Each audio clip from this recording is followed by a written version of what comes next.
இந்த சாமி கும்பிட்றவங்களுக்கு நல்ல ஒரு அருள்வாக்கு வரும். நல்லா அவங்க குடும்பம் கோன்னு இருக்கும். நல்லா வருவாங்க அவங்க எல்லாம்.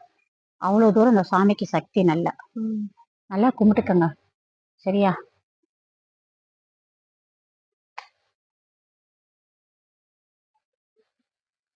சாமி நல்லா கும்பிடுங்க. தாயே, நீதான் சொல்லணும். என்னப்பா சாமி வந்து ஆடுறாங்க? சாமி அவங்க மேல வந்து இறங்கிடுச்சு போல. சரி, சாமி சாந்தப்படுத்தணும். இவ்வளவு கருப்புறம்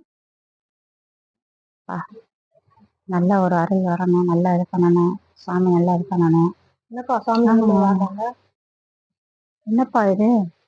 சாமி ரொம்ப அருள் வந்துருச்சுப்பா. ரொம்ப உக்குரமா இருக்கிறாங்க. சாமி அவங்க மேல வந்து ஆடுனா அவங்க நம்ம குறி சொல்லுவாங்க நமக்கு. பா, உக்கிரமா சாமி ஆடிட்டு இருக்கு. வேப்பில எடுத்து கையில கொடுப்பா.